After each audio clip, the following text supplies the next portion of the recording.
Assalamualaikum warahmatullahi wabarakatuh.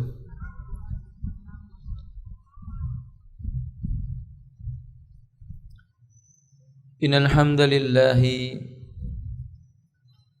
nahmaduhu wa nasta'inuhu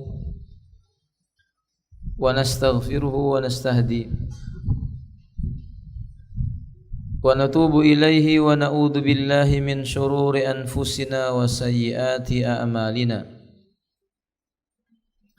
Man yahdihillahu fala mudilla lahu wa man yudlilhu fala hadiya lahu. Ashhadu an la ilaha illallah wa ashhadu anna Muhammadan abduhu wa rasuluhu. Allahumma salli ala Muhammadin wa alihi wa ashabihi wa man tabi'ahum bi ihsanin ila yaumiddin. Amma ba'du. Kita melanjutkan membaca kitab Al-Manahi, Mawsu'atul Manahi Syar'iyyati fi Sahih Sunnatin Nabawiyyah, Syekh Abi Usamah Salim Ibn Id Al-Hilali hafizallahu ta'ala. Babun an-nahyu anit tiyarah. Bab tentang larangan memiliki keyakinan tiyarah. Kita sering juga menyebutnya dengan anggapan sial. Tiyarah disebut juga dengan tatayyur, yakni maksudnya adalah hiyasa'um bisyai'i.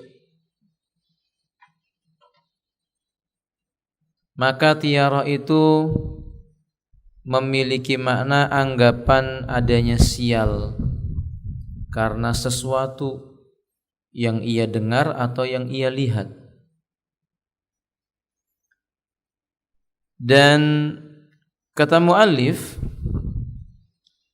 asluha at-tatayyur bisawanihi wal bawarihi minat tayri wal dhabai wa ghairiha, di mana pada asalnya tiyarah ini yaitu anggapan sial atau beruntung karena melihat jenis burung tertentu, atau mungkin ia melihat binatang rusa, di mana orang jahiliyah dahulu kalau melihat benda atau barang, melihat binatang yang tadi kita sebutkan, kadang-kadang mereka mengurungkan niat untuk melakukan sesuatu yang dia ingin kerjakan. Maka dalam syariat disebut dengan tatayyur atau tiyarah. Wa kana ahlul jahiliyati yasuddum an maqasidihim. Orang jahiliyah ketika ia melihat seekor burung tertentu atau rusa atau kijang, itu enggak jadi melaksanakan niatnya. Fa'abtalahu syara' wa zajara anhu wa harramahu. Syariat ini tentu menganggap ini keyakinan batil. Syariat mencela dan menghukumi haram anggapan sial karena melihat binatang tertentu itu. Qala Allah Ta'ala, Allah Subhanahu wa taala berfirman di dalam surah An-Naml ayat 47, qalu tayrana bika wa biman ma'ak. Mereka itu menjawab, qalu tayyarna bika, qalu tayyarna bika wa biman ma'ak. Kami dapati nasib sial ini karena engkau dan orang-orang yang bersama denganmu. Jadi mereka orang jahiliyah itu mengatakan, kami ini sial gara-gara kamu ini dan orang-orang yang sama seperti kamu. Qala ta'irukum indallah. Maka Nabi Saleh berkata, oh, nasibmu itu ada di sisi Allah, bukan kami yang menyebabkan sial bagimu. Bal antum qaumun tuftanun. Tetapi kamu ini suatu kaum yang sedang diuji oleh Allah. Ya, ini orang-orang jahiliyah suka menimpakan kesialan itu justru kepada orang-orang baik. Sama seperti hari ini kita jumpai orang melihat melaksanakan suatu kaum melaksanakan sunnah Nabi, menegakkan syariatnya Allah, dianggap sial. Gara-gara orang yang melaksanakan sunnah atau melaksanakan syariat. Padahal yang benar qala ta'irukum indallah, yang namanya nasib milik kamu sekalipun itu hanya menjadi kuasanya siapa? Allah. Yang menentukan nasib manusia kan Allah. Jadi bukan karena sebab orang lain dia jadi sial. Di dalam surah Yasin ayat yang ke-19 Allah mengatakan qalu ta'irukum ma'akum. Utusan-utusan itu berkata, ta'irukum ma'akum, kemalanganmu itu karena kamu sendiri. Bal antum qaumum musrifun. Ya, ini Allah Subhanahu wa taala menyebutkan a'in dzukirtum bal antum qaumum musrifun. A'in dzukirtum, apakah ketika engkau diberi peringatan engkau akan ancam kami? Datang Rasul memberi nasihat kepada mereka, mereka mengancam kita. Kata para Rasul, qalu ta'irukum ma'akum, kemalanganmu itu karena kamu sendiri. Bal antum qaumum musrifun, sebenarnya kamu adalah kaum yang melampaui batas. Apa ini? Karena anggapan sial-sial yang tadi itu, syirik. Di dalam hadis Nabi SAW, penulis menyebutkan an Muawiyah bin al-Hakam, dari Muawiyah ibn al-Hakam, fi hadisil jariyah, tentang hadis seorang budak wanita. Qultu ya Rasulullah, minna rijalun yatatayyaruna. Maka aku, kata Muawiyah ibn al-Hakam, aku bertanya, aku mengatakan, wahai Rasulullah, di antara kami ini masih ada beberapa orang yang suka bertatoyur, menganggap sial karena isyarat binatang tertentu. Qala alaihi salatu wasallam, kata Nabi, dzaka syai'un yajidunau fi sudurihum fala yasuddunahum. Dzaka syai' itu cuma sekedar sesuatu yajidunau fi sudurihim, terlintas di dalam benak mereka, hati mereka, di dada mereka. Fala yasuddannau, maka jangan sampai lintasan-lintasan itu menghalangi mereka untuk mengerjakan apa yang ingin ia kerjakan. Kata Nabi, kadang ada perasaan melihat benda kok begini perasaannya. Nah, jangan sampai gara-gara melihat sesuatu itu kemudian dia memiliki pemikiran lalu menghalangi apa yang dia ingin kerjakan, terutama perkara-perkara yang mengandung kebaikan. Itu nanti menjadi syirik. Ya, kalau mau sekedar lintasan-lintasan itu hal yang wajar. Hal yang wajar, misalnya ibu-ibu sedang mencuci piring, tiba-tiba kejatuhan panci, kan begitu ya. Kemudian berpikir dalam hatinya, ini ada apa? Nah, terus kemudian berhenti nyuci piring. Nah, ini repot. Gara-gara kejatuhan panci. Tapi kalau benjol ya boleh ya Bu ya. Nah, tapi kalau ada anggapan ini kayaknya ada sesuatu ini. Nah, ini enggak benar. Abaikan saja. Dari Anas bin Malik radhiyallahu taala anhu, Rasulullah SAW pernah bersabda, la adwa wala tiyarata. Tidak ada dalam Islam itu keyakinan adwa, dan tidak ada pula dalam Islam keyakinan apa? Tiarah. Adwa itu anggapan tertular penyakit oleh si fulan. Jadi tidak ada adwa. Nggak boleh ibu berkata, saya pilek ketularan fulan. Nah, nggak boleh. Saya sakit demam karena tertular oleh si fulan. Nggak boleh. Karena memastikan fulan yang menularkan itu nggak boleh. Dari mana dia bisa mengetahui tertularnya oleh si fulan? Berapa banyak ayah, ibu ketika anaknya sakit, keluarganya nggak sakit, tetangganya yang ikut sakit. Fahim tuh? Berarti siapa yang menghendaki sakit, Bu? Siapa yang menghendaki sakit? Allah. Tapi kalau ditanya, ada nggak penyakit menular, Bu? Ada nggak penyakit menular? Ya ada. Penyakit menular ada. Tapi mengatakan si fulan terjangkit karena si fulan, allan terjangkit karena allana, ini tidak boleh. Kata Nabi, la adwa, enggak ada dalam Islam keyakinan adwa. Wala tiarah, dan tidak boleh ada keyakinan tiarah. Tiarah tadi itu anggapan siar karena melihat benda tertentu. Wa yujibunil fa'lu, akan tetapi yang membuat diriku senang adalah al-fa'lu. Fa'lu itu perasaan optimis, keinginan kuat, harapan untuk diberi oleh Allah kebaikan dan kesuksesan, itu namanya al-fa'lu, optimisme. Kemudian kata beliau, wa yujibunil fa'lus salihul kalimatul hasanah, yang membuat diriku senang adalah al-fa'lus salih. Apa itu al-fa'lu sholih? Kalimah hasanah, kata-kata yang mengandung kebaikan. Misalnya kejedut apa? Pintu, astagfirullah, ini saya punya dosa ini, Allahumma gfirli, ya Allah ampuni dosa-dosaku. Ini namanya kalimatul hasanah, ini kalimat yang baik. Tapi kalau kejedut pintu, ini ada apa ini ya?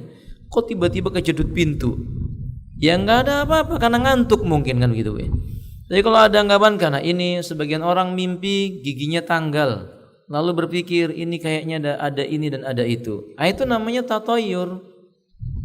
Itu tiara, enggak boleh.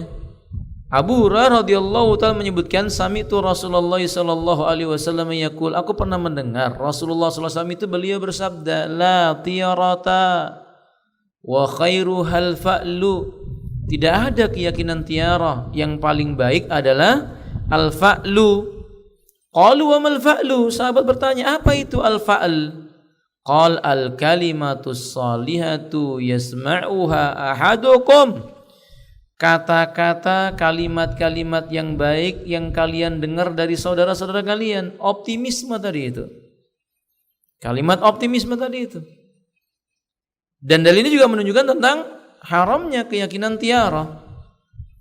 Abdullah ibnu Umar radhiyallahu taala anhu menyebutkan anna Rasulullah sallallahu alaihi wasallam qala, Rasulullah sallallahu alaihi wasallam itu beliau bersabda, la adwa wa la tiyarah was-su'umu fi salasin fil mar'ati wad-dari wad-dabbah. La adwa, enggak ada itu anggapan tertular dari seseorang, wala tiyarata, dan tidak boleh itu ada keyakinan tiarah. Wasu'um fisalasah, kalau seandainya ada ungkapan sial, kalau ada sebuah kesialan, fisalasin, maka sial itu cuman ada pada 3 perkara. Satu, fil mar'ati, sial itu bisa muncul dari seorang wanita, itu pun kalau ada, maksudnya istri. Gimana itu istri yang sial maksudnya, Bu? Kata para ulama, istri yang sial itu sedikit rasa syukurnya kepada suami. Kalau suaminya berbuat banyak kebaikan, kemudian melakukan kesalahan sekali, maka dia berkata, saya memang gak pantas buat kamu, kamu gak pantas buat saya. Atau dengan kata-kata, kamu gak pernah berbuat baik kepada saya. Kadang-kadang wanita begitu, suaminya udah berbuat baik sepanjang tahun, sudah 40 tahun menikah, berbuat baik, lalu salah sekali aja, kata istrinya, kamu gak pernah berbuat baik kepadaku. Nah, itu namanya kesialan wanita. Tidak pandai bersyukur kepada apa? Allah tentang suaminya. Wanita yang seperti ini, Nabi katakan, ra'aitu aksaran nas minan ra'aitu aksar ahlin nari minan nisa. Aku lihat kebanyakan penghuninya neraka adalah siapa? Perempuan. Kata para sahabat, famada bin nisa? Lu kenapa perempuan-perempuan? Qal yakfurna, kata Nabi, mereka itu suka kufur. Para sahabat berkata, yakfurna billah, kufur kepada Allah. Qal yakfurnal asir, kata Nabi, bukan, kufurnya kepada suami, enggak mensyukuri nikmat suami. Ini sial namanya. Yang kedua kata Nabi, wadar, atau kesialan pada sebuah rumah. Maksudnya apa ini umat? Rumah itu tidak menenangkan hati. Baru masuk rumah yang dilihat dunia. Begitu buka pintu, pertama kali dilihat, Masya Allah, dunia. Mungkin televisi segede bioskop gitu ya. Dunia yang dilihat. Lihat ke sebelah kanan, Masya Allah, perhiasan yang mewah-mewah. Lihat ke sebelah kiri, Masya Allah, dunia lagi sempit pula rumahnya. Jadi kata para ulama, rumah sempit, penghuninya banyak, jauh dari berzikir mengingat Allah. Ini rumah yang sial. Yang kedua kata Nabi, wadabah, ada pada apa? Kendaraan. Ini kendaraan yang sakit-sakitan, jalan dikit berhenti, jalan sedikit berhenti. Tapi ingat ya Bu ya, nggak boleh mengatakan kepada istri sial. Bilang kepada rumahnya ini rumah sial. Naik kendaraannya ditendang sambil berkata kendaraan sial. Ini nggak boleh. Tidak pantas seorang mukmin mengucapkan kalimat-kalimat itu. Kan itu bagian daripada celaan, laknat. Nabi kita berkata, la tad'u ala anfusikum wala ala ahlikum wa amwalikum. Jangan engkau doakan kejelekan dirimu sendiri, jangan pula istri dan anakmu, dan jangan pula harta bendamu. Maka kalau seandainya kita nggak suka, ada sesuatu yang kurang, jangan diucapkan sial. Berikan kepada yang lainnya, lebih bermanfaat. Fahimtun naumat. Dan dari Abdullah ibnu Mas'ud radhiyallahu ta'ala beliau berkata, qala Rasulullah sallallahu alaihi wasallam, bersabda Rasulullah sallallahu alaihi wasallam, atiyaratu syirkun wa ma minna illa walakinna Allah yudhibu bitawakul. Tiarah itu syirik. Wa ma minna illa, dan tiap-tiap orang pasti pernah terlintas dalam hatinya sesuatu. Sahih umat, setiap orang pasti pernah lah dia punya perasaan begini, perasaan begitu. Yang penting jangan dituruti. Walakinnallaha yudhibu bitawakul. Hanya saja Allah akan menghilangkan perasaan yang kayak begitu dengan sifat tawakal hamba kepada siapa? Allah Subhanahu wa ta'ala. Jadi kalau seandainya ada orang punya perasaan begini begitu dituruti, ya nilainya menjadi apa? Syirik. Nilainya menjadi syirik. Tapi kalau tidak dituruti ya tidak masalah. Mau berangkat, naik kendaraan, megang sesuatu jatuh misalnya kuncinya. Ini ada apa ini kunci jatuh? Diungkapkan, ya udah nggak jadi berangkat. Ah, syirik ini. Ini namanya tiara. Jadi kalau ibu begini umat, mau berangkat, keselio kakinya nggak jadi berangkat, lalu berkata ini ada apa ini? Nggak jadi berangkat, syirik nggak ibu? Kakinya keselio, lalu dia berkata, ini kenapa ini kaki saya keselio ini? Kemudian nggak jadi berangkat, boleh atau nggak ini bu? Boleh nggak om? Iya boleh kalau karena nggak sanggup berangkat, karena kakinya bang sakit. Tapi kalau karena keyakinan ini keselio karena sebab apa ini? Jangan-jangan dan jangan-jangan. Nah, ini termasuk kategori apa? Tiarah. Dia masuk kategori yang syirik. Diriwayatkan dari Abdullah ibnu Amr radhiyallahu ta'ala, beliau berkata, qala Rasulullah sallallahu alaihi wasallam, Rasulullah bersabda, man raddadhu tiyaratu min hajatin faqad asraka.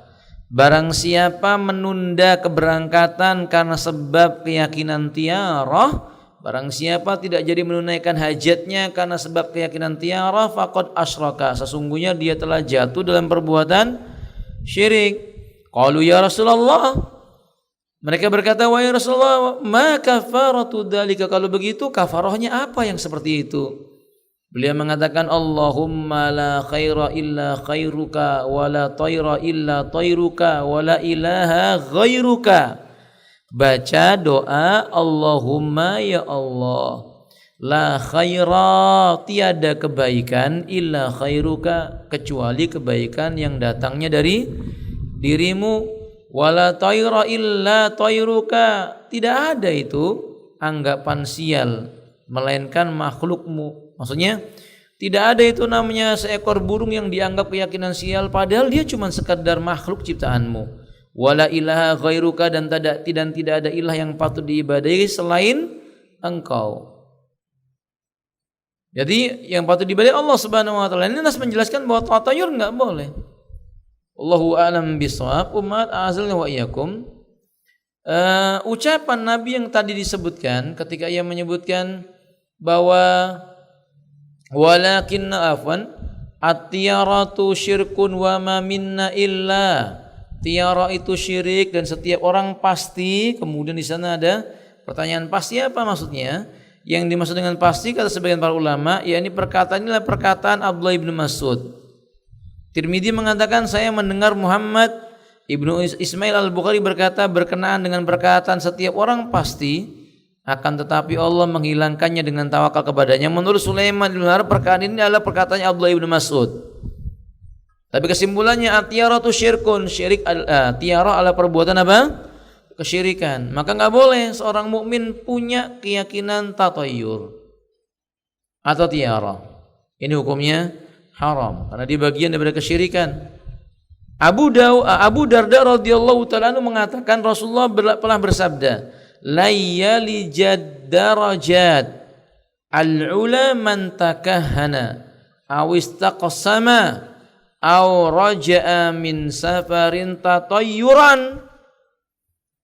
Kata Nabi SAW, tidak akan pernah sampai kepada derajat paling tinggi di surga orang yang suka takahana. Apa takahana? Praktek ilmu perdukunan, ya, atau tukang ramal atau paranormal. Dan kata Nabi SAW, awistaqsama, dan tidak akan pernah beruntung orang yang melakukan mengundi nasib dengan anak panah.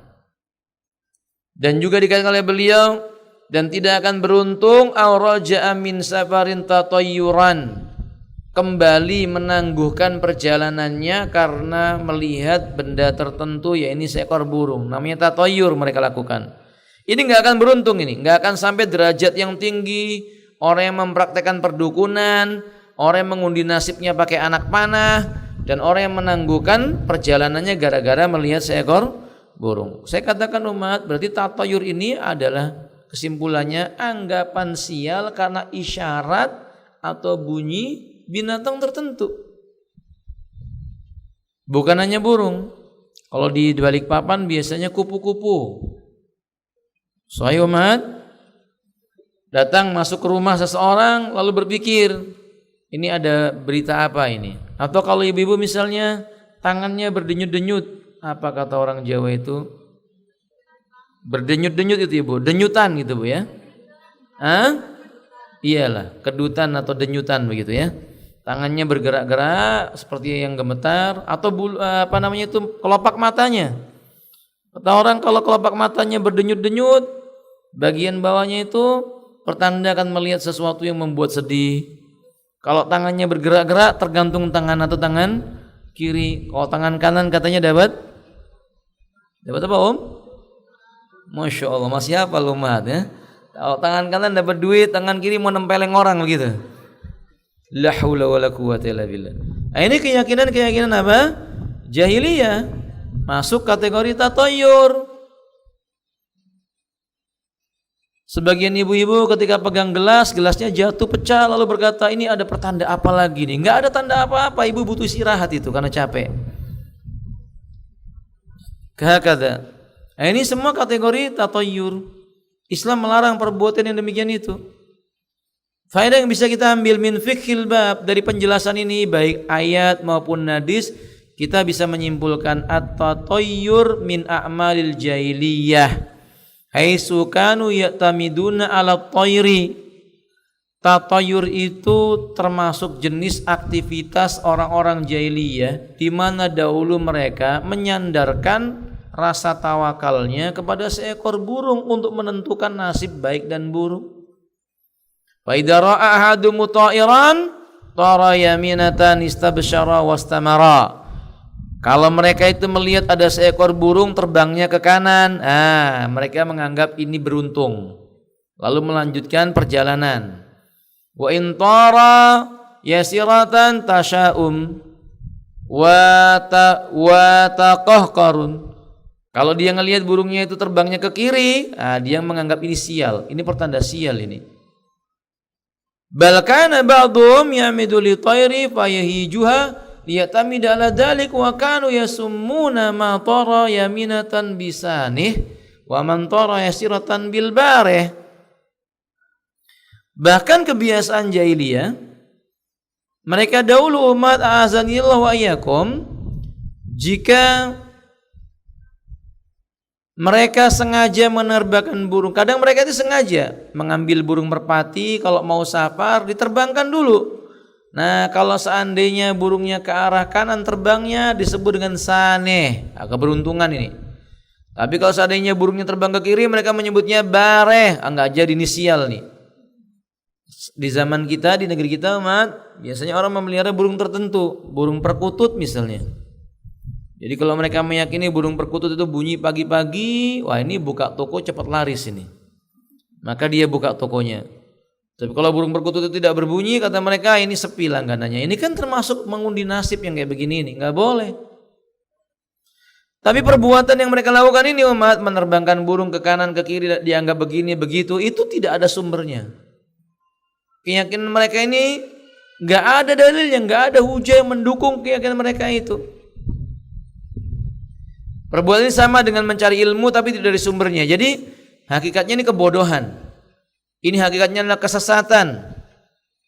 Orang-orang yang dianggap pandai di antara mereka mengingkari perbuatan tersebut dan menganggapnya sebuah kejahilan belaka. Seperti seorang penyair yang berkata, Az-zajru wa tayru wal kuhanu kulluhum mudalliluna wa dunal ghaibi aqfalu. Zajar, nerbangkan burung untuk meramal nasib. Tatoyur, anggapan sial karena bunyi benda tertentu. Perdukunan, ini semuanya kata beliau mudalliluna, sesat dan menyesatkan. Wadunal ghaibi aqfalu, sama sekali tidak bisa menyingkap perbendaharaan ilmu yang ghaib, nggak ada. Nah, ini penting buat kita, semua yang berkaitan dengan anggapan sial karena sesuatu nggak boleh. Termasuk di dalamnya apa? Mengundi atau menghitung kancing baju umat. Berangkat tidak, berangkat tidak, berangkat tidak, berangkat tidak, akhirnya enggak jadi berangkat. Masuk kategori tatayur. Ini enggak boleh. Nah, kadang umat menghitung langkahnya. Oh, sampai ke mobil langkahnya apa ya? Maka disebutkan berangkat tidak, berangkat tidak. Pas sampai di mobilnya enggak berangkat. Enggak jadi berangkat. Tatayur.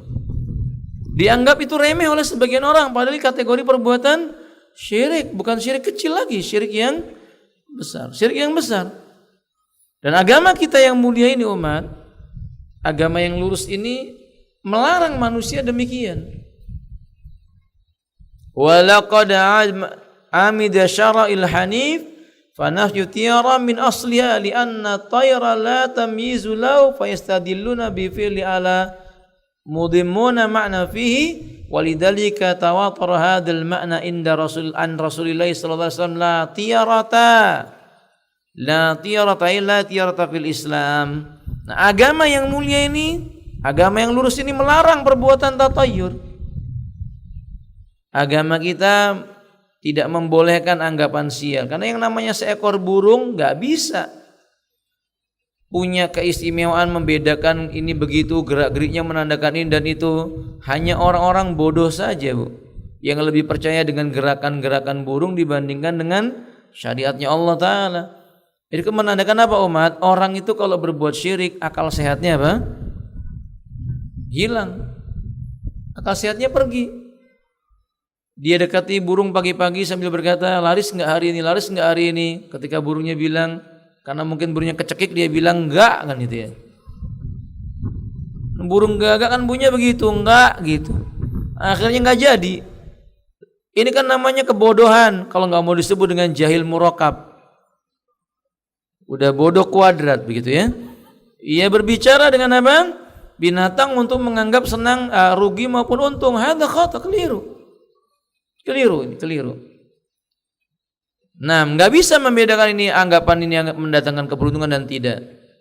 Sehingga wajar kalau Nabi mengatakan la tiyarata, nggak boleh ada keyakinan tiara, nggak boleh. Ini menegaskan bahwa tiara haram hukumnya. Seperti Nabi katakan wasu'umu fi salasin fil mar'ati wad dari wad dabah. Penafian tiara ini tidak bertentangan dengan hadis Abdullah bin Umar yang mengatakan wasu'um, sial itu kalau memang ada cuma ada pada 3. Kalau ada istri, rumah, sama apa tadi Bu? Kendaraan yang sakit-sakitan, maksudnya demikian. Wallahu a'lam bis-shawab. Baik, selanjutnya silakan dibaca Om. Sebab para perawi meriwayatkannya dengan lafaz yang berbeda satu sama lain. Ada yang diriwayatkan dengan lafaz dialog ada pada wanita, rumah dan kuda. Ada pula yang menambahkan di awal matan yang menunjukkan penafian dialog dan suruh. Sebagaimana matan hadis yang kami sebutkan di awal bab. Dalam riwayat Ahmad dari Ibnu Umar diriwayatkan dengan lafaz yang artinya jika itu memang benar ada, maka hal itu ada pada wanita, kuda dan rumah. Sebenarnya tambahan pada awal matan itulah yang benar. Berdasarkan alasan berikut. 1. Begitulah yang diriwayatkan oleh mayoritas perawi.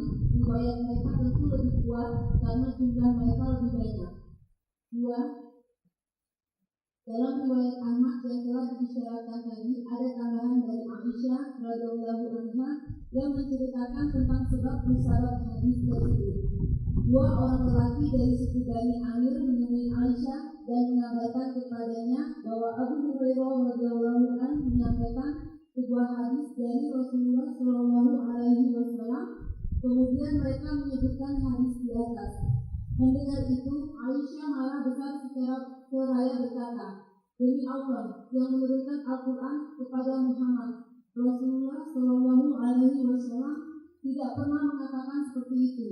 Namun beliau berkata, dahulu kaum jahiliyah bertatayur dengan 3 hal itu. Dalam riwayat Ahmad dan Al-Hakim diriwayatkan dengan lafaz Rasulullah Shallallahu Alaihi Wasallam hanyalah mengatakan orang-orang jahiliyah dahulu mengatakan tiarah itu ada pada wanita, rumah dan kendaraan. Kemudian Aisyah membaca ayat yang artinya setiap bencana yang menimpa di bumi, yang menimpa dirimu sendiri, semuanya telah tertulis dalam kitab Lauhul Mahfuz. Surah Al-Hadid ayat 22. Ya, maksudnya beliau ingin menjelaskan, ya juga tidak boleh menganggap sial itu karena istri, karena sebagian laki-laki dia punya usaha setelah nikah, kok dia katakan kok usahanya jadi bangkrut, wah ini kesialnya muncul karena istrinya. Ini nggak boleh.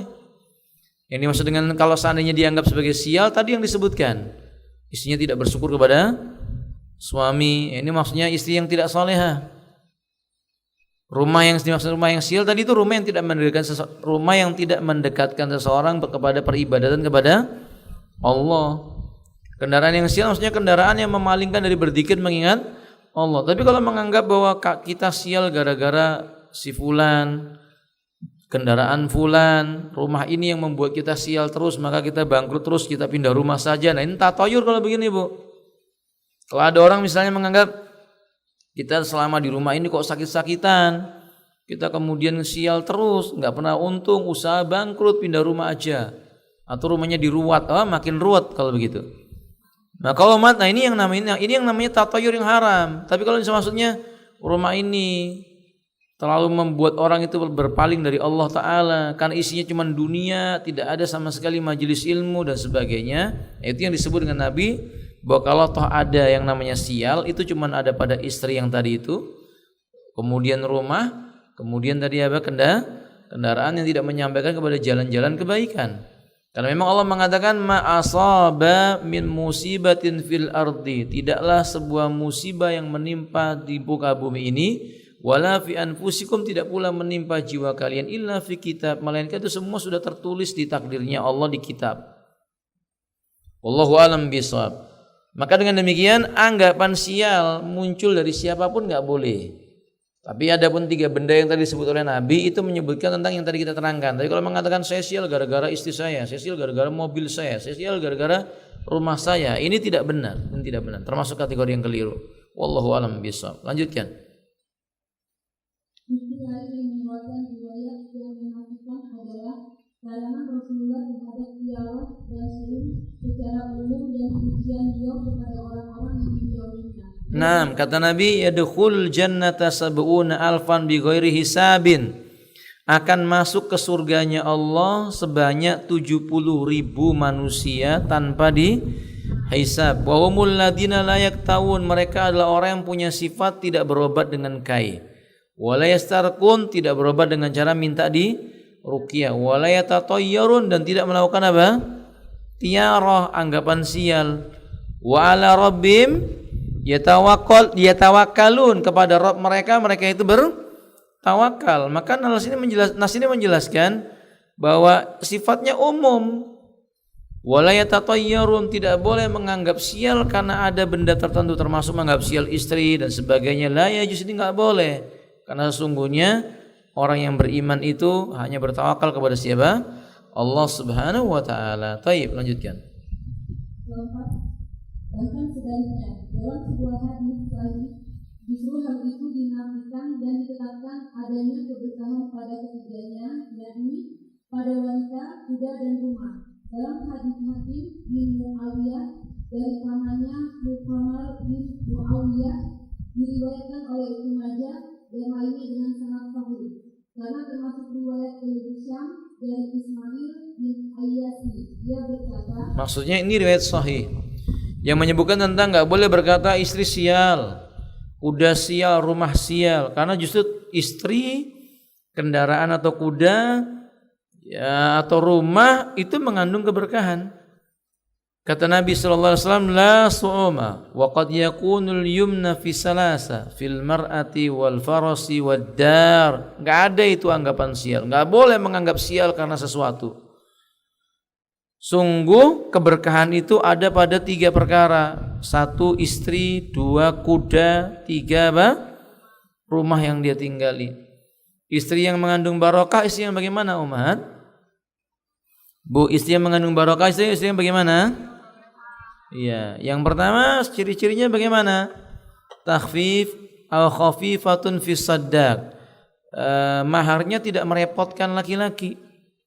Jadi ketika ditanya, kamu mau menikah dengan saya? Mau. Maharnya apa? Maka dia mengatakan yang mudah bagi Anda. Nah, itu ciri-ciri keberkahan.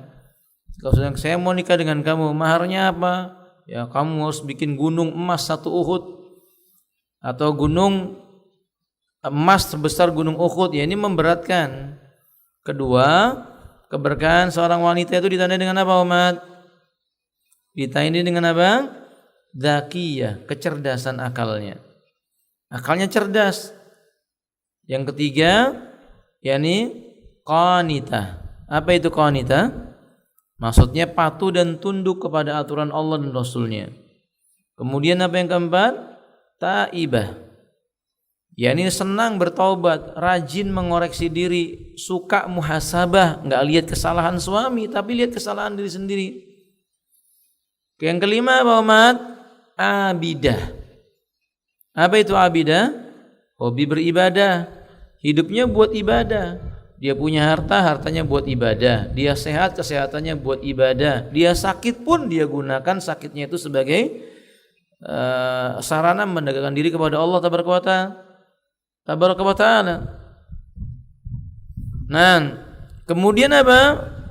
Rajin bangun di tengah malam, karena Nabi mengatakan rahimallahu imra'atan, semoga Allah merahmati seorang wanita bangun di waktu malam, ia bangunkan suaminya, bila enggan maka ia usap di bagian wajahnya dengan tangan yang basah itu atau diperciki air. Berarti dia rajin qiyamul lail. Nah, kemudian apa, umat? Shaimah, rajin berpuasa. Puasa apa maksudnya, Bu? Maksudnya puasa dari hal apa? Dari semua yang dibenci oleh Allah. Puasa yang dimaksud puasa dari perkataan yang haram. Enggak cerewet dengan perkara yang haram. Maksudnya bukan cerewet dengan sesuatu yang justru mengandung keharaman. Tapi kalau dia maksudnya cerewet itu maksudnya nasihat, ya boleh, enggak apa-apa. Bicara sama suaminya supaya suaminya rajin ke masjid, datang ke majelis ilmu, berpenampilan yang baik, memakai minyak wangi, ya boleh. Jadi kalau cerewet suaminya baru mau masuk rumah udah ditanya, kenapa terlambat, Bi? Masya Allah, sepatunya belum dilepas sudah dikatakan, diomelin ini, diomelin itu. Nah, ini jelek, ini sifat buruk. Wanita yang barakah tidak, dia memilih waktu berbicara kepada siapa? suaminya. Ini ciri-ciri keberkahan seorang wanita demikian. Dan yang terakhir apa umat? Mudah meminta maaf kalau salah. Mudah meminta maaf ketika salah. Seperti Aisyah. Ketika beliau melihat wajah Nabi berubah, beliau pegang telapak tangannya sambil berkata, aku tidak sanggup tidur kalau tidak engkau beritahu kesalahanku apa. Lalu diletakkan tangannya di pipinya. Masya Allah, barokah ini Tapi kalau seandainya dia salah, malah kemudian dia berkata, ya sudahlah, kayaknya sampai di sini saja, pulangkan ke rumah orang tuanya. Ini enggak barokah kayak begini. Jauh dari keberkahan, jauh dari kebaikan maksudnya. Fahimtun nauman? Nah, yang kedua keberkahan itu ada pada apa kata Nabi? Faras, kendaraannya, kudanya atau kendaraannya.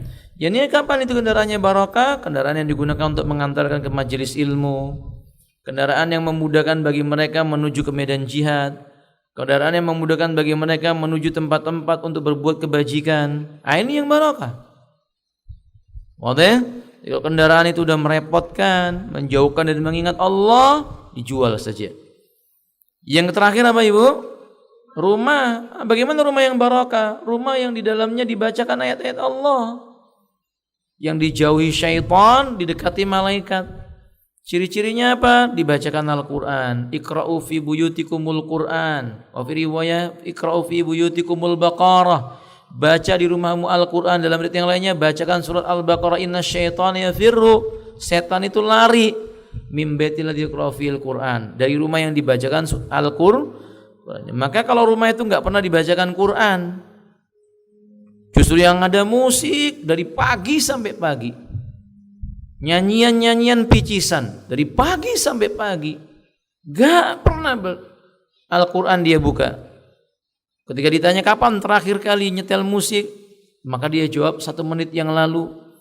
Allahul musta'an. Kapan buka Quran? Ramadan tahun lalu. Ini tanda-tanda rumah tidak apa? Tidak mengandung keberkahan. Tanda rumah keberkahan yang berikutnya apa umat? Rumah tersebut menjadi salah satu taman di antara taman-taman apa? Surga. Berarti rumah yang bagaimana? Rumah yang dipenuhi dengan majelis ilmu, majelis zikir. Majelis yang Nabi katakan innalillahi malaikatun, Allah itu punya malaikat. Tugasnya berkeliling di muka bumi mencari majelis yang disebutkan nama Allah di dalamnya. Lalu mereka mengepakkan sayapnya menaungi orang di dalamnya, redha kepada mereka yang di majelis ilmu. Ini majelis yang barokah. Majelis zikir, majelis yang mengingatkan kepada Allah Subhanahu wa taala, majelis ilmu. Ya, nasihat buat ibu-ibu. Kalau punya rumah besar, sayang kalau cuman besar, isinya cuman 2 orang, ya mbok yang ngundang orang untuk taklim, bikin kajian, manfaat rumahnya. Barokah.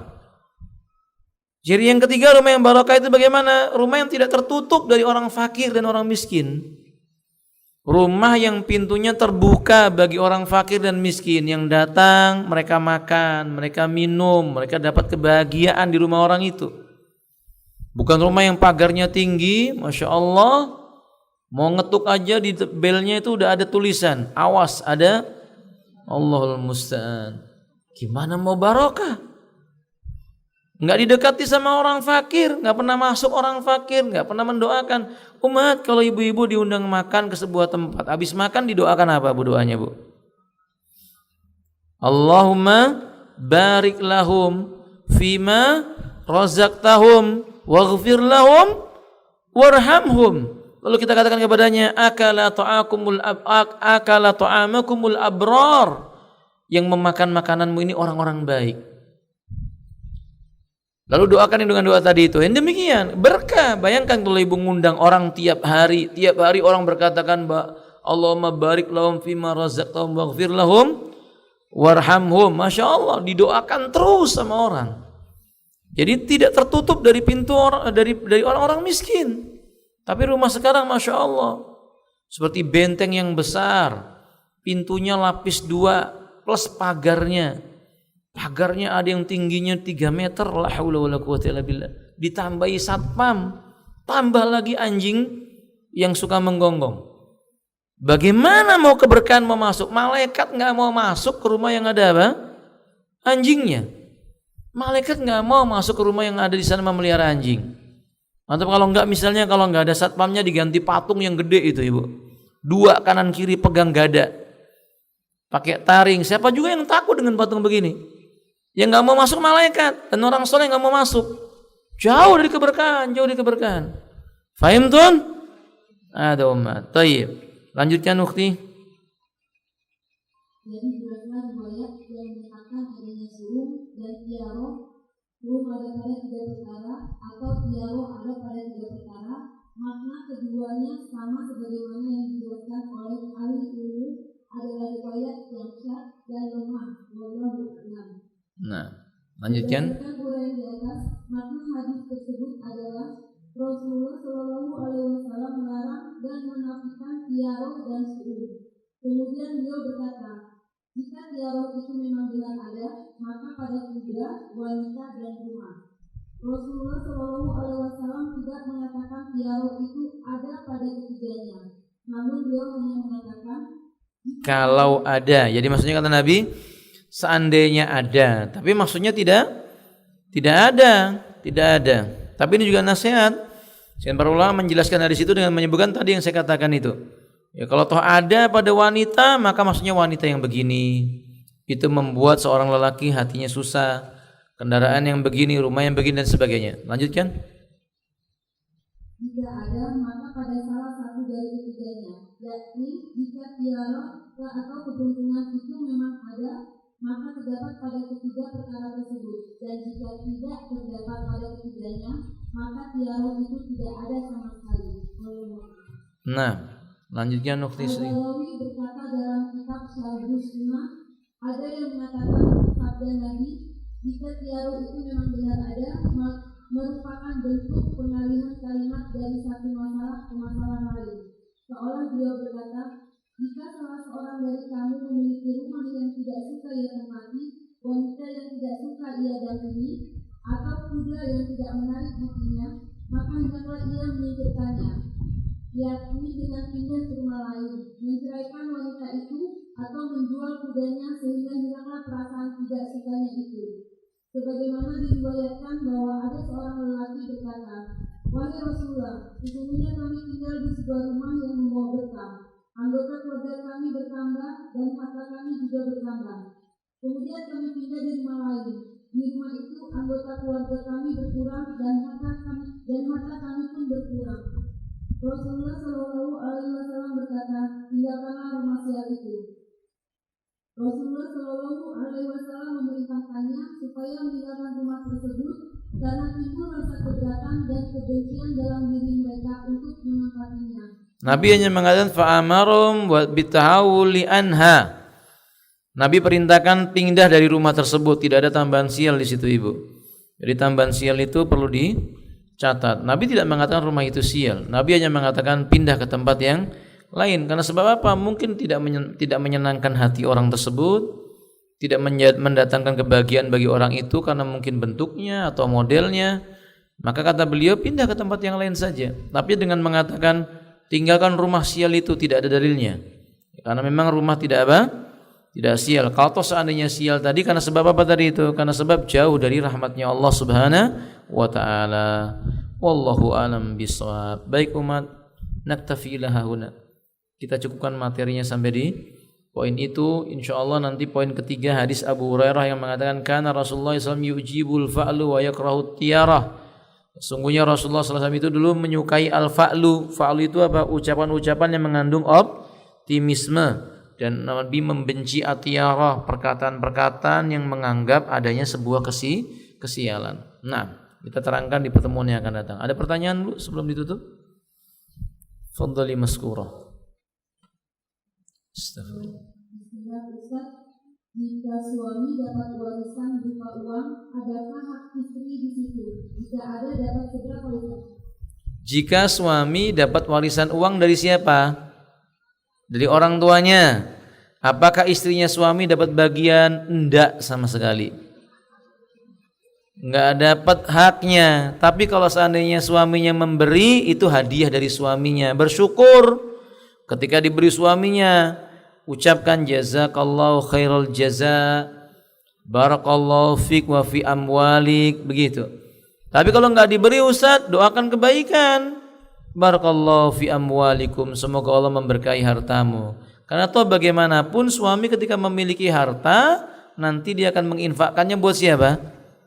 Istri dan anak-anaknya. Jadi nggak boleh ya Bu ya, suami dapat warisan 1 miliar lalu berkata, "Bi, aku setengah bagian." Oh, nggak ada dalilnya.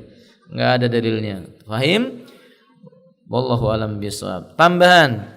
Lalu kewajiban istri terhadap hartanya suami apa Ustaz? Menjaganya. Ibu cuman punya kebagian apa? Menjaga harta. Kalau si suaminya memerintahkan untuk menjaga dan memeliharanya. Kalau ngambil membelanjakannya Ustaz, haram hukumnya, nggak boleh. Nggak boleh. Kecuali diizinkan oleh siapa? Suaminya. Fahim Tun? Kalau dibalik Bu, istri yang dapat warisan, suaminya dapat bagian tidak? Suaminya dapat bagian tidak? Tidak. Tapi kalau istrinya mau membelanjakan hartanya, maka dia wajib memberitahu suaminya agar suaminya kelak tidak ditanya sama Allah. Karena kan suami pemimpin. Ar-rijalu qawwamuna 'alan nisa. Maka apa yang dibelanja oleh istrinya, dibeli oleh istrinya, ditanya sama Allah. Kalau itu haram, suaminya diam saja, maka dia termasuk kategori yang diminta pertanggungjawaban di hadapan Allah nanti. Wallahu a'lam bishawab. Nah, ada seorang yang sangat dermawan. Beliau sering berbagi, sering membantu pembangunan masjid, dan sering undang anak-anak yatim ke rumahnya serta tetangganya. Intinya beliau itu orang yang suka beramal. Lalu orang itu mencalonkan caleg juga. Yang jadi pertanyaannya apa Bu? Orangnya mencalonkan apa? Diri menjadi apa? Caleg. Yang jadi pertanyaan sekarang apa? Taib.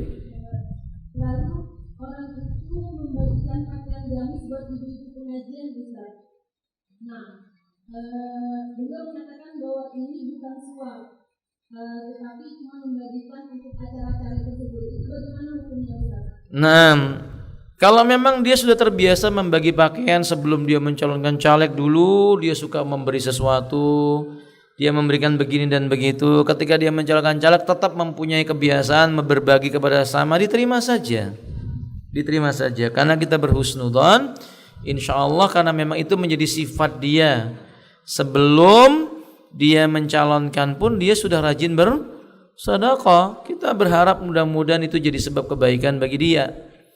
Tapi kalau misalnya nggak pernah Ustaz nyumbang, begitu muncul namanya caleg lalu dia suka bagi-bagi ini, bagi-bagi itu, maka kami katakan dalam masalah ini bersikap wara. Wara itu artinya berhati-hati, itu lebih baik bagi kita. Bersikap wara itu lebih hati-hati, lebih baik bagi kita. Karena kita khawatir nanti apa yang dia lakukan merusak diri dia sendiri. Kita khawatir dia bersedekah memberikannya karena supaya orang mengetahui bahwa dia ahli sedekah. Kalau kita menerimanya, yang kita khawatirkan orang tersebut terkena hadis Nabi SAW, rombongan yang pertama masuk neraka. Salah satunya seseorang yang rajin bersedekah, mengeluarkan harta, lalu ditanya oleh Allah, ditampakkan nikmatnya, dia mengenalinya. Kalau dia berkata, ini semua karena engkau. Tapi kata Allah, kadzabta, kamu dusta. Engkau bersedekah supaya orang menyebutmu jawadun, ahli atau dermawan. Lalu Allah campakkan dia ke dalam neraka. Ya kalau misalnya seperti itu caranya, ditolak lebih baik. Ditolak lebih dengan mengatakan maaf, bukan tidak mau menerima, tapi kami khawatir nanti niat Anda menjadi rusak. Begitu aja. Boleh. Tapi kalau dia mau enggak, ini enggak ada hubungannya dengan caleg dan tidak. Kalau dia sudah mengucapkan seperti itu berarti sudah selesai. Terima, nggak apa-apa. Tapi kalau dia tidak mengucapkan kalimat itu, lebih baik kita menolaknya untuk menjaga kemurnian hati dirinya supaya sedekahnya betul-betul ikhlas karena apa? Allah Subhanahu wa taala. Fahim tunna? Baik, wallahu a'lam bishawab. Ustaz, sholat wanita di rumah fardu dan sunnah. Bolehkah tidak adzan atau iqamah Ustaz? Boleh, wanita tidak wajib adzan dan wanita juga tidak wajib apa? Iqamah. Wanita tidak disyariatkan adzan, juga wanita tidak disyariatkan apa? Iqamah. Maka seandainya wanita itu tidak iqamah, tidak mengapa. Ulama mutaakhirin seperti penulis kitab Sahih Fiqh Sunnah menganggap bahwa qomat bagi wanita itu adzan dan iqamah tidak disyariatkan karena memang tidak ada syariat adzan dan iqamah bagi mereka. Bagi mereka cukup mendengar apa? Adzan dan iqamah yang ada di luar rumah mereka itu. Tapi mayoritas ulama berpendapat bila dia iqamah hukumnya mubah. Wallahu alam bishawab. Tapi tidak adzan ya, tidak adzan, iqamah. Nah, wallahu alam. Ustaz, anak-anak bertanya, Allah itu laki-laki ya, karena Allah sering disebut dengan angka, bukan anti. Bagaimana cara anak menjelaskan kepada anak-anak Ustaz? Yang pertama, jawabannya adalah laisa kamislihi syai'un. Tidak ada, Allah tidak serupa dengan apa? Makhluknya atau sesuatu apapun juga. Yang kedua, dalam bahasa Arab menggunakan kalimat mudzakkar itu menandakan pemuliaan. Itu menandakan apa? Pemuliaan. Maka lafadznya dengan lafadz mudzakkar. Contoh, kalau saya ada di pengajian ini, ibu-ibu di hadapan saya, salam saya assalamualaikum atau assalamualaikun? Pakai kum atau pakai kun? Tetap menggunakan lafadz mudzakkar, assalamualaikum, bukan assalamualaikun. Kan itu menunjukkan tanda apa? Pemuliaan kepada yang diucapkan salam, dan itu contoh dari mengikuti sunnah Nabi, tidak merubah lafadz kumnya dengan apa? Kun. Fahim? Fahim tuh naumat? Maka katakan kepada anak tersebut, Allah tidak menyebutkan dirinya mudzakkar maupun muannas, tapi Allah itu tidak mungkin sama antara dia dengan makhluk yang diciptakan. Lalu kalau gitu Allah itu laki-laki atau perempuan? Jawabannya, Allah Subhanahu wa taala tidak sama dengan laki-laki dan tidak sama dengan apa? Perempuan. Fahim tuh? Nah, wallahu alam bishawab. Ustaz, bolehkah memelihara anjing untuk menjaga toko? Menjaga toko? Masya Allah. Kalau menjaga kebun boleh, supaya kebun tidak didatangi binatang buas yang mau mengambil makanan itu boleh. Kalau toko, kami menyarankan toko ini identik dengan rumah, di mana Nabi SAW menyebutkan malaikat tidak akan masuk ke dalam rumah yang di dalamnya ada satu gambar makhluk hidup atau patung. Yang kedua, rumah yang najis tersebar, tidak segera disucikan. Yang ketiga, rumah yang di dalamnya atau dijaga oleh seekor apa? Anjing. Maka kami menganjurkan jangan dijaga tokonya dengan apa? Seekor anjing. Lebih baik ibunda azanil wa iyyakum kalau punya toko, cari pekerja untuk jaga toko, satpam begitu. Lebih bermanfaat daripada membeli makanan buat makanan apa? Anjing, kan itu nilainya cukup mahal. Akan lebih bermanfaat kalau kita bisa membantu kaum muslimin yang mungkin fakir tapi dia bisa menjadi tukang jaga toko atau satpamnya begitu. Wallahu alam bishawab. Nah, Ustaz, bolehkah kita membuat kreasi boneka sejenis hewan, misal kucing atau boneka manusia yang dihias-hias? Bagaimana hukumnya Ustaz? jika itu bonekanya berbentuk manusia maka tidak boleh, walaupun bentuknya apa? Kecil. Karena memang Nabi menyebutkan asaddun nasi adzaban yaumal qiyamah, manusia yang termasuk paling berat siksanya di yaumil qiyamah, kata Nabi apa? Perupa. Al-musawwir itu artinya perupa. Baik perupa maksudnya benda 3 dimensi, 4 dimensi maupun gambar yang cuma 1 dimensi, yang penting gambar makhluk hidup, maka tidak boleh kalau ada tanda-tanda hidupnya. Tanda hidup itu ditandai dengan apa? Wajah. Maka kalau misalnya ibu beli boneka anak-anak itu yang kecil-kecil, yang ada ketawanya, ada bicaranya, bentuknya persis dengan bentuk apa? Orang manusia, itu nggak boleh, hukumnya haram. Tapi kalau misalnya bagaimana dengan bentuk binatang, Ustaz? Di sini khilaf para ulama. Bentuk binatang di sini khilaf para ulama. Sebagian para ulama mengatakan itu diperbolehkan atas dasar hadis Aisyah. Ketika Aisyah memiliki boneka kuda, ditanya sama Nabi, ini apa Aisyah? Kata Aisyah, ini adalah kuda. Kata Nabi, kok kuda ada sayapnya? Kata Aisyah, kudanya Aisyah ada apa? Sayap. Maka pendapat pertama mengatakan boleh kalau boneka itu boneka binatang. Pendapat yang kedua mengatakan boneka itu boleh binatang, tapi dengan catatan yang hampir tidak mungkin ada di muka bumi. Kuda ada sayapnya kan nggak ada di bumi, Bu. Faham? Makanya seperti itu yang diperbolehkan. Pendapat yang ketiga, itu diperbolehkan selama itu menjadi media untuk pembelajaran. Ini yang namanya kuda, ini yang namanya singa. Mereka bisa membedakan. Untuk pembelajaran seperti itu boleh. Ikhtiyatan, kehati-hatian pendapat yang keempat, mau itu gambar bentuknya boneka kuda maupun manusia, kalau memungkinkan hilangkan bentuk wajahnya. Fahim tunna? Wallahu alam bishawab. Ustaz, bagaimana cara menasihati seseorang yang suka sekali berprasangka buruk kepada orang lain, suka sekali menggibah tetangga? Tolong dijelaskan apa balasan dari Allah untuk orang-orang yang tidak bisa menjaga lisan dan hati mereka, Ustaz. Umat, yang pertama, jika kita melihat saudara kita keliru karena suka menceritakan, berburuk sangka kepada orang lain, maka Anda yang melihat terkena firman Allah dan hadis Nabi. Firman Allah itu bagaimana? Ya, wal asri innal insana lafi khusr illal